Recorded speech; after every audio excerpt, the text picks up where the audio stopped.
Jadi, aku punya teori tentang Candace Owens. Dan dengarkan aku dulu, karena tiba-tiba dia menyerang Nick Shirley. Kamu tahu, pria yang mendapat banyak perhatian karena semua pengungkapan yang dia lakukan. Dan kita tahu dia sudah menyerang Erika Kirk. Dan selain fakta bahwa dia malas dan manipulatif, dan mungkin saat ini seorang narsisis, kalaupun belum didiagnosis, ya didiagnosis olehku. Tapi ada sesuatu lagi yang terjadi di sini, yang menurutku justru menyatukan semuanya. Dan sabar dulu ya, karena aku rasa semuanya akan masuk akal di akhir video ini. Dia pada dasarnya bilang itu palsu. Dia bilang, itu palsu. Dan aku bilang, ya mungkin kalau para podcaster ini benar-benar keluar dari studio podcast mereka, tanpa bermaksud menyinggung, mereka keluar dari studio podcast mereka dan pergi melakukan kerja jurnalistik. Mereka akan benar-benar melihat bahwa kadang-kadang sesuatu itu memang terjadi begitu saja.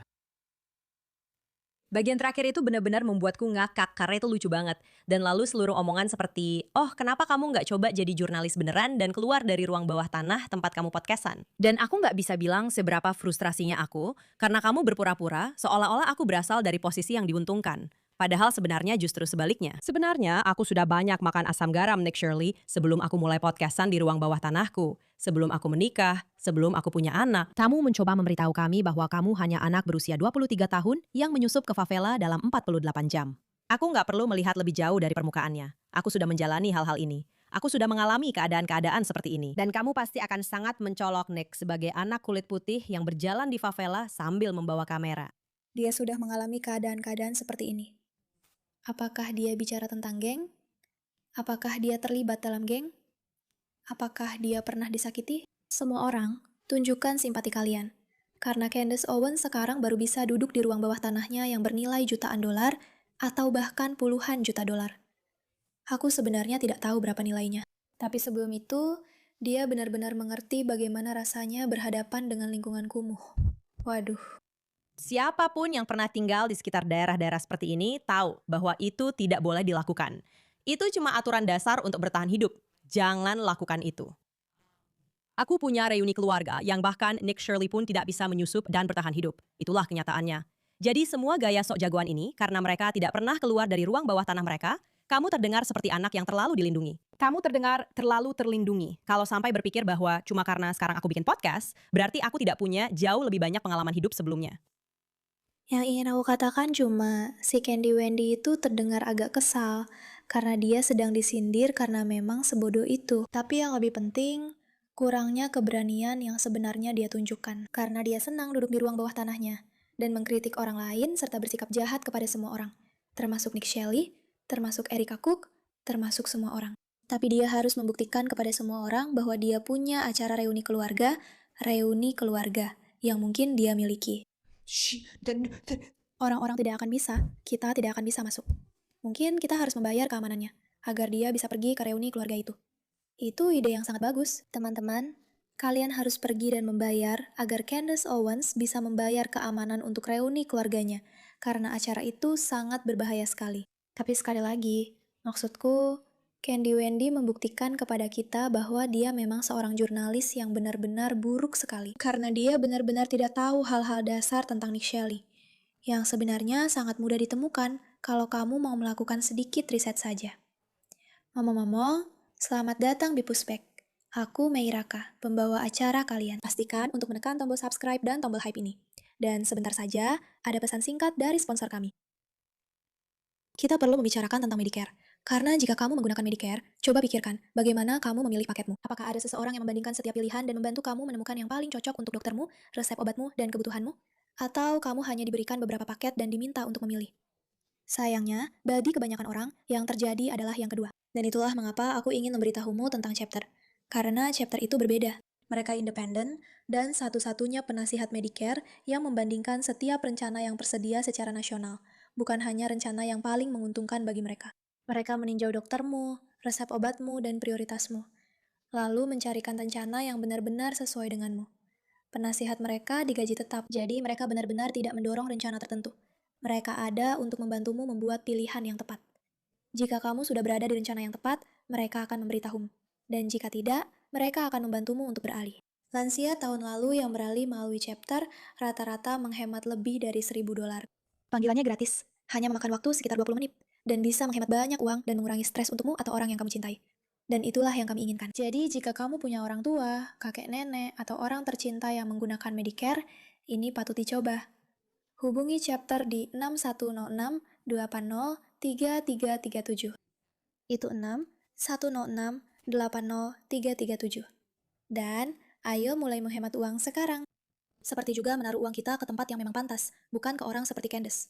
Sekarang, kita harus bertanya pada diri sendiri, kenapa Candace belakangan ini begitu terobsesi dengan Nick Shelley? Memangnya siapa yang peduli? Biarkan saja dia melakukan pengungkapan itu. Dan yang lebih penting, dia mendapatkan begitu banyak perhatian publik. Kenapa kamu tidak mendukungnya saja dan mendapatkan semacam umpan balik positif dari masyarakat? Nah, alasannya seperti ini. Candace itu orang yang iri hati, dan dia tidak bisa menerima kenyataan bahwa seorang anak muda berusia 23 tahun mendapatkan lebih banyak perhatian daripada dirinya.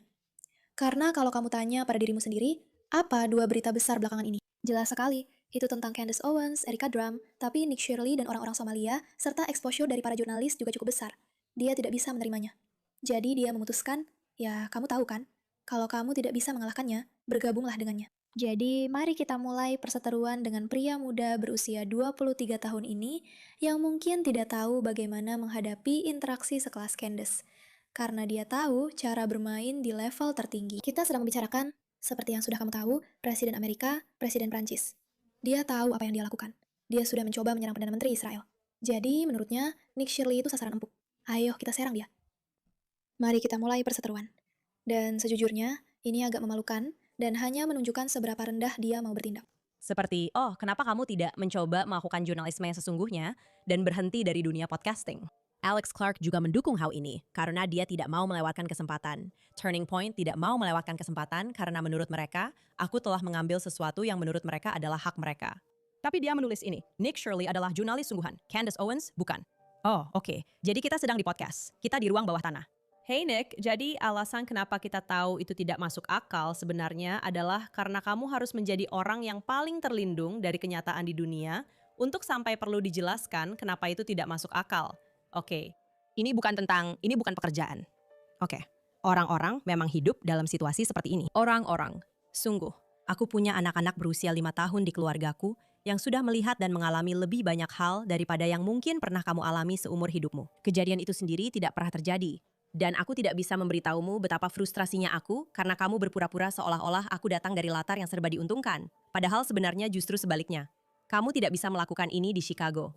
Kamu tidak bisa melakukan ini di Detroit atau di beberapa tempat di Brasil tanpa ada seseorang yang benar-benar berasal dari tempat dan lingkungan itu. Jadi tidak, ini bukan soal membuat podcast di ruang bawah tanahku. Sebenarnya aku sudah menjalani banyak hal dalam hidup Nick Shirley sebelum aku mulai membuat podcast di ruang bawah tanahku, sebelum aku menjadi seperti sekarang. Dia terdengar agak gelisah. Menurutku itu kata yang tepat. Sedikit defensif. Dan kamu selalu tahu kalau seseorang mulai defensif, itu bukan pertanda baik. Candace Owens sekarang sangat iri dengan perhatian yang didapatkan Nick Shelley dari kerja kerasnya. Dia benar-benar jurnalis investigasi yang buruk. Dia bahkan tidak tahu kalau dia menghabiskan 2 tahun di San Diego, Chili dalam misi mormonnya. Berkeliling naik sepeda, belajar bahasa Spanyol, mengetuk pintu-pintu acak, mempelajari budaya, dan membangun koneksi dengan orang-orang. Dibandingkan dengan Candace Owens yang hanya 2 bulan tinggal di kampus sekolah. Aku bahkan tidak tahu apakah benar-benar di kampus. Dan dia mengalami masalah jamur. Pokoknya, dia benar-benar bodoh dan bahkan lebih buruk daripada jurnalis malas yang sok keren. Hanya butuh 5 menit untuk meneliti pengalaman dia di Amerika Selatan dan melihat betapa pengalamannya jauh lebih hebat daripada milik dia. Tapi dia terlalu malas. Dia hanya komentator yang cari untung dan suka memancing kemarahan. Dia memang tidak mengerti. Aku tidak bisa bilang aku tidak setuju dengannya. Mari kita lihat apa yang akan dikatakan pria ini. Aku cuma ingin mengguncangnya, seperti aku cuma ingin dia berhenti saja. Rasanya seperti dia sedang error atau semacamnya. Dan kamu tahu kan, kalau ada sesuatu yang tidak berfungsi, kamu punya ide aneh. Kalau diguncang, mungkin akan jadi lebih baik. Kamu seperti, oh ini tidak berfungsi. Begitulah perasaanku.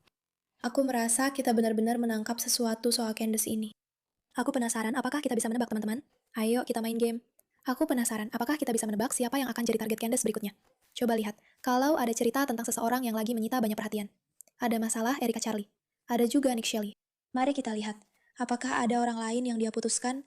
Kamu tahu, aku harus menyerang mereka karena aku ingin ikut campur dalam cerita itu. Aku ingin numpang tenar lewat ketenaran mereka. Menurutku, ini sekarang sudah jadi caranya. Itulah kenapa di video ini, dia dia mulai menyerang Erica Cook. Jadi, dia sudah menyerang Mick dan dia bilang, kamu itu gak berguna, kamu gak mengerti. Anak-anakku yang berumur 5 tahun saja sudah menghadapi lebih banyak hal daripada kamu. Dan rasanya, oke, mungkin. Apa yang kamu tahu tentang Nick? Kamu gak tahu apa-apa tentang Nick. Dan mungkin itu memang benar. Tapi itu gak berarti dia bukan jurnalis yang berani. Tapi di sini dia juga menyerang Erica. Aku merasa Erika ini nggak jalan. Kamu tahu maksudku? Dia nggak berfungsi. Dan aku ingin itu diperbaiki. Ini membuatku gila. Ada yang pernah pacaran sama narsisis, tahu kan? Dan harus merasakan gimana rasanya menghadapi seseorang yang nggak bahagia karena mereka nggak bisa mengendalikan kamu. Nah, inilah dia. Mereka ngambek kayak anak kecil, persis seperti Candace. Secara harfiah, inilah definisi sederhana dari narsisisme. Ada orang lain yang dapat perhatian. Aku nggak suka itu. Aduh, Candace memang agak menyedihkan ya. Pokoknya, terima kasih teman-teman atas perhatian kalian soal ini. Sebentar lagi gilirannya. Kehancurannya, maksudku, itu sudah di depan mata. Jelas aku nggak bermaksud apa-apa soal dia dibunuh. Hanya untuk memperjelas. Maksudku, orang-orang makin lama makin sadar betapa cemburunya dia. Dan aku punya firasat kalau teori baru kita mungkin benar.